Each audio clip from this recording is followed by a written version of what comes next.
Hello ladies and gentlemen, my name is Chris Stollings. You know me here on YouTube as MarauderEX, and as always I'm your host for Operation Recap, where I take a couple of stories that we've thrown at you from Rainfall and give them a second once over, see, if anything new pops out. Basically give my spin and opinions on such stories.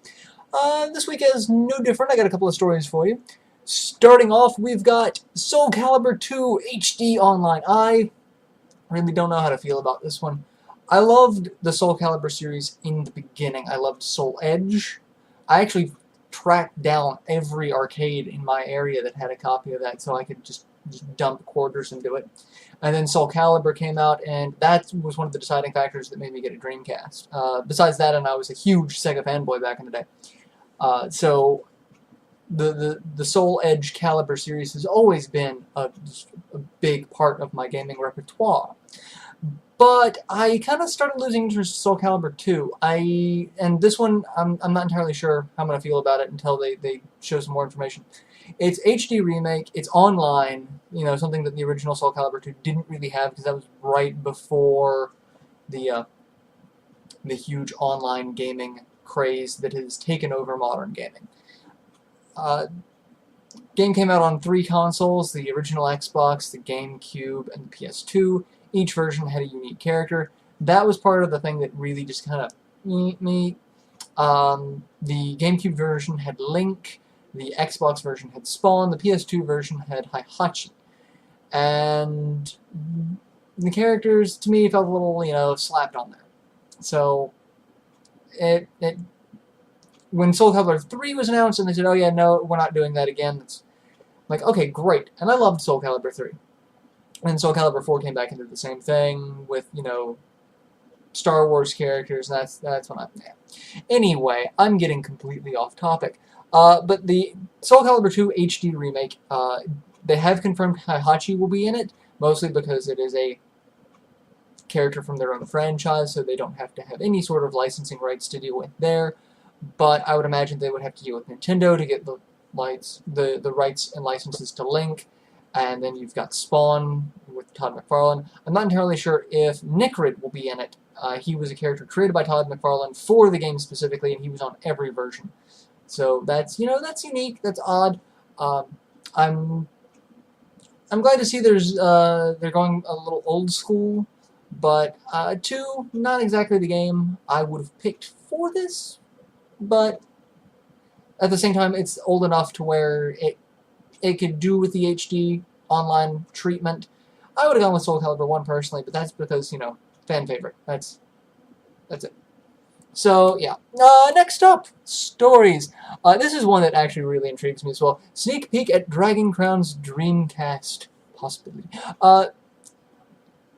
There's a lot of talk about Dragon's Crown. It's making a lot of waves. 2D side-scrolling brawler, kind of reviving the genre a little bit. A lot of talk about sexism, because of the designs of the characters. All of the women seem to be hypersexualized. But you can't deny that the artwork looks good. Just ignore the ridiculous proportions for the women and just look at everything else in the world, and it looks great. But originally it was not going to be a 2D side-scrolling, and the original concept was, planned a decade ago for the Dreamcast, and it was going to be a 3D game. So we've got a story about it up. I love hearing stories like this about gaming history and how the concept of a project changes over time. Even something that, if you looked at Dragon's Crown, you wouldn't think that this game has been in the works for over 10 years. You wouldn't think that. You would just go, oh, well, this is, something they came up with a couple of years ago as a throwback to this era. No, complete different story. It's real interesting to read. It's not very long, but we have a couple of really interesting stills. Just go check it out. It's something that I am a huge nerd about. So go check that out. And the last story for this week, and I'm going to talk a little bit about it, and by a little bit I mean a lot. Xbox One is allowing for self-publication for indie developers. This is actually really big news. E3, one of the points about E3 that caused Sony to win E3 was that they are having a very, very strong relationship with independent developers. So much so that it's like, oh, we're giving away free dev kits, you don't have... They were making it very accessible. Whereas Microsoft at the time had a very, very strict, like, death grip on who and how you publish for the 360, and they were going to carry that same trend over to the Xbox One.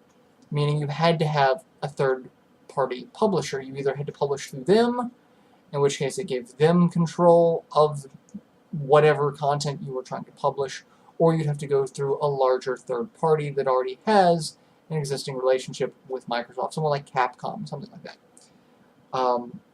And seeing the fan base take to that, Microsoft has seemed to do a 180 on it. Like a lot of their other policies that they have set up for the Xbox One, they are doing a 180. They are going back on it. They're allowing for self-publication.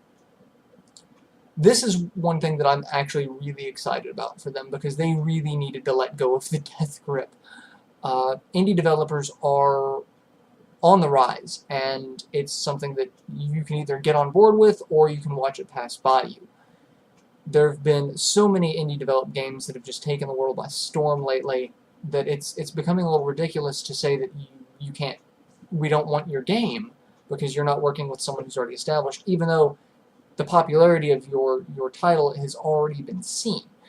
Games like Minecraft was independently published, and we all know how popular that's gotten. That one has flooded YouTube with every sort of video. And then Cube World behind it. Cube World was so popular within the first day that you could purchase the beta. The site was broken. And there were, I was looking online, there were over 10,000 videos uploaded to that first day of Cube World. And then you've got other things like Terraria, and just all sorts of these games that are independent on all levels. It's like someone they had an idea, they coded it, they went with it, and now it's amazing. And I love independent games. I really do. I spend more money on Kickstarter than I do anywhere else these days. So that type of market really was going to thrive, especially this console generation, but it would not have thrived on the Xbox One.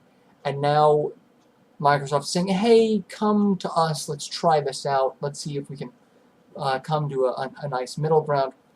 And I'm wondering if it's a little too late. I'm kind of thinking a lot of the indie developers that are working right now, if you're aiming for a console, you're aiming for the PS4, because of they're already established. Come with us, we'll treat you right, sort of attitude. Whereas Microsoft was, we want your money kind of attitude. Now, nothing wrong with that, especially in business. It is business, and that's what it boils down to. But I think Microsoft realized that a lot of people are supporting the independent developers. It has become very apparent that independent developers are going in a way that gamers want. They're putting AAA studios on their toes in terms of sales for a lot of these games. So it's interesting. Go read the full article. You can form your own opinion about it. Like I said, I'm still kind of on the fence, mostly because this is not the first thing Microsoft has done a turnaround on as far as policy goes, especially in regards to the Xbox One. I'm curious to see how it's going to play out, especially at release. All of this is hypothetical until the system is already out there, because things can change. They can decide that this is not a worthwhile model and go back at any point. Sony did it with the PS3. Oh, we don't like operating systems other than our own. We're going to remove that and get taken to court. So, anything can and probably will change down the road. But just watching things unfold like this, it's really interesting. And I want to know what your guys' opinion on it is. Do you think that independent gaming is going to become the next big thing? Or is it just going to be a fad that takes off for another couple of years and then things go back to the status quo? And if those are the cases, how is that going to affect the next console generation with how Sony and Microsoft and Nintendo, because let's honestly look at Nintendo and their indie development scene, And no, I take that back. They do have some independent development, but they're not focusing on it, and they're not making it as big of a priority as Microsoft and Sony seem to be making it now. So how do you think that the indie development scene is going to shape the next console generation, especially with the fact that 2 of the 3 consoles seem to have very, very similar PC architecture? So designing and coding, if you can do it on the PC, kickstart it, put it on Steam, there's no rules saying you can't port it to one or both of these consoles. How do you think that's going to shape things up? I would love to hear your comments on this, because this is something that I have a lot of conversations with about this sort of thing with friends, and I always love hearing other viewpoints to see if there's anything that I missed or just don't know, because I don't know that side of the industry well enough. So leave your comments down below. I'm done rambling for now. This has been a really long Operation Recap. So stay tuned to Rainfall for all of your news, reviews, previews, what have you, and I will catch you guys later.